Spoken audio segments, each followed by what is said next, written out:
Sebelumnya perkenalkan, nama saya Siti Asila. Saya mahasiswi dari Universitas Iparina. Di sini saya ingin mewawancarai Ibu mengenai keterampilan berbicara.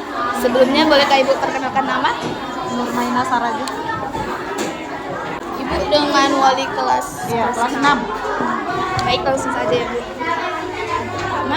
Menurut Ibu, bagaimana kemampuan berbicara siswa di kelas ini? Misalnya pada saat berbicara di depan kelas, apakah rata-rata sudah cukup baik atau masih bervariasi? Bervariasi tentu. Ada yang baik, ada yang perlu bimbingan. Apa saja permasalahan yang sering muncul dalam melatih keterampilan berbicara di siswa di kelas ini? Berbicara ini kan ada contoh nih, berbicara membacakan pidato atau berbicara membacakan teks karangan. Bisa pidato. Pidato ya, berbicara berpidato. Kalau untuk berpidato sudah lumayan sih, sudah ada sebagian besar lah mampu anak-anak murid-murid ini.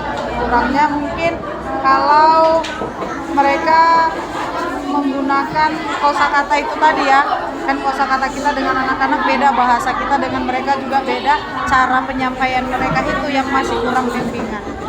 Menurut Ibu, keterampilan berbicara seperti apa yang sudah baik dikuasai siswa di kelas ini?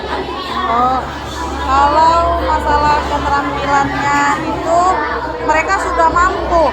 Yang mana salam pembuka, yang mana isinya, mana salam penutupnya, mereka sudah tahu itu bagian-bagian dari pidato tersebut, seperti itu.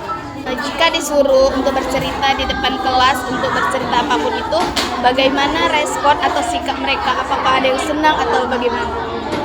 Kebanyakan besar sih senang, cuman ya kalau tidak terkonsep ceritanya ini gitu kan, tiba-tiba kita nih belajar berbicara, mereka ya akan sesuka hatinya saja berbicara yang dirasakannya. Namanya anak-anak kan apa yang dirasakan pasti itu yang diucapkan. Senang sih mereka. Nah, pada saat pembelajaran sehari-hari, strategi apa yang biasanya Ibu gunakan untuk melatih keterampilan berbicara siswa? Mungkin untuk siswa yang pemalu atau kurang percaya diri saat berbicara. Berbicara ya. Kalau yang agak pemalu nih anaknya ya, biasanya memang agak malu-malu ke depan, kita kasih aja dia semangat, kita kasih dia dorongan. Temannya bisa, kok kamu nggak bisa sih? Nah, seperti itu. Jadi jangan semakin kita ejek, tidak boleh kita mengecilkan dia lah. Kita harus memberikan semangat kepada dia, bahwasannya dia itu bisa. Kenapa teman-temannya mampu, dia tidak mampu? Nah, seperti itu. Apa yang membuat anak-anak bisa lancar pada saat berbicara? Dan biasanya sih kalau pidato atau berbicara itu di depan kelas kan sudah ditulis terlebih dahulu dan sudah dihafal gitu ya.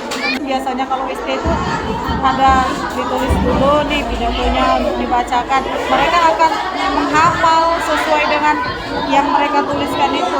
Walaupun hasilnya nanti di depan kan nggak 100% sama dengan yang ditulis. Mereka akan menggunakan bahasanya sendiri.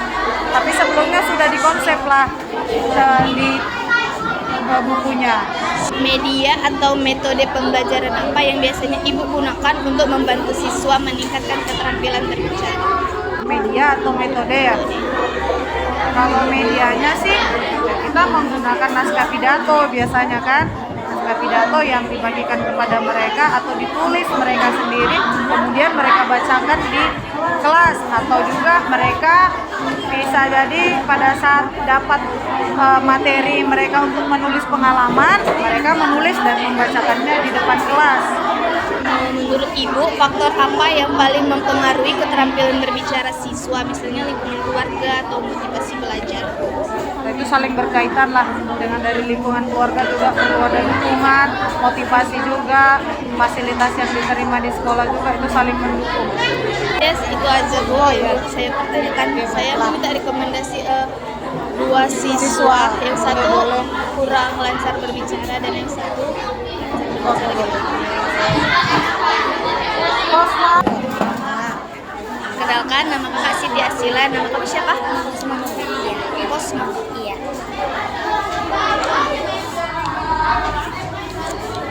Di sini kakak mau bertanya sedikit, boleh? Kamu suka nggak kalau diminta untuk ngomong di depan kelas, misalnya bercerita? Suka. Apa yang buat kamu berani ngomong di depan banyak orang?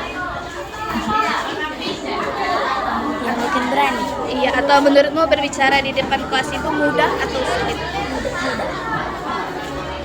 Kalau diminta guru maju bercerita atau menjelaskan sesuatu, kamu senang nggak?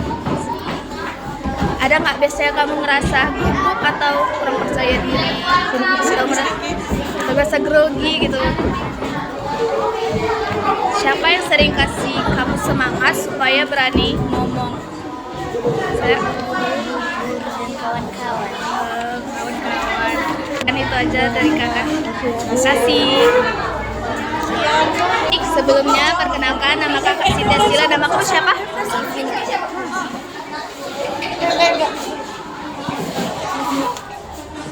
Di sini kakak mau nanya, gimana rasanya kalau guru minta kamu ngomong di depan kelas?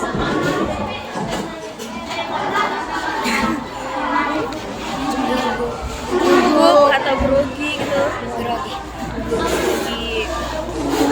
Apa yang bikin kamu malu atau takut kalau ngomong di depan orang lain? Atau bagaimana perasaanmu ketika diminta berbicara di depan kelas? Grogi, takut, malu, takut ya. Menurutmu bagian paling susah waktu ngomong itu apa? Misalnya lupa kata atau bingung atau punya rasa takut yang tertawakan sama teman-temannya? Bingung. Pernah nggak kamu merasa bingung atau lupa mau ngomong apa waktu di depan kelas? Apa biasanya yang dilakukan guru atau orang tua kamu supaya lebih berani ngomong di depan?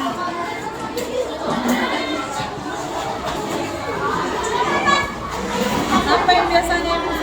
Biasanya ibu bilang apa kalau bisa kamu lagi grogi di depan?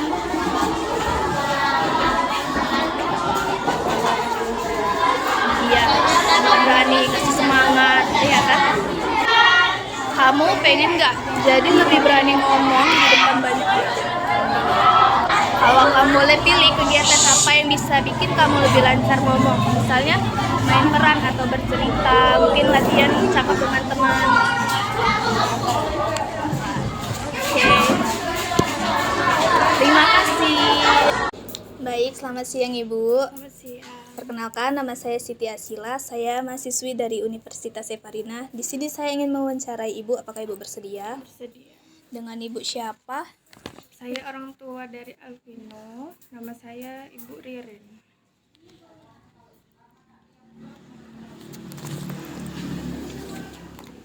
Nah, di sini saya ingin bertanya, bagaimana Ibu melihat kemampuan berbicara anak di rumah, misalnya dalam menyampaikan pendapat? Apakah ia sudah berani? Oh, kalau untuk anak saya Alvino, dia kan orangnya masih malu-malu ya kan. Jadi cara dia menyampaikan pendapat sama saya itu masih kurang gitu, karena anaknya pendiam. Lalu, apakah anak Ibu cenderung aktif berbicara atau lebih banyak diam ketika di rumah atau berinteraksi di keluarga? Mungkin dia sering menceritakan pengalaman atau kejadian sehari-hari di rumah gitu. Kalau untuk berbicara, dia lebih banyak di rumah itu diam. Karena kan dia anaknya kayak nggak tahu saya malu atau takut untuk menyampaikan pendapatnya, saya nggak tahu. Jadi untuk menceritakan pengalamannya dia, ya saya nggak ngerti anaknya itu takut lah istilahnya masihan. Bagaimana cara Ibu melatih anak agar berani berbicara dengan percaya diri? Mungkin dia sering berlatih berbicara di rumah, misalnya pada saat bercerita atau berdiskusi. Oh, kalau untuk saya melatih anak saya supaya lancar itu sebenarnya sering. Cuman karena anak saya ini pendiam, malu, jadi dia kayak kata-katanya untuk menjelaskan atau menjawab pertanyaan saya misalnya, untuk berbicara sama saya lah, dia itu masih menyusun katanya itu bingung gitu, kayak dia aku nanti ngomong takut salah gitu-gitu. Pada saat berbicara, apakah anak Ibu menggunakan bahasa yang jelas dan sopan? Kalau jelas dia kurang, tapi kalau sopan ya sopan. Menurut Ibu, apakah anak Ibu sering menonton, membaca, atau mendengar hal-hal yang bisa memperbanyak kosakata cara berbicara, atau lebih banyak mendengarkan berbicara ketika di rumah? Kayak kalau anak saya itu lebih seringnya kan main HP. Jadi dia sering mendengar orang ngomong gitu ya dari HP. Jadi dia kayak belajarnya itu dari HP gitu. Kalau untuk sama orang, mendengarkan orang mungkin ya cuma di rumah. Kalau di tempat lain misalnya di luar pas enggak. Lebih banyak dia belajar dari HP. Baik Ibu, sepertinya itu aja yang ingin saya tanyakan kepada Ibu. Terima kasih sudah meluangkan waktunya. Ya terima kasih sama-sama. Terima kasih Bu.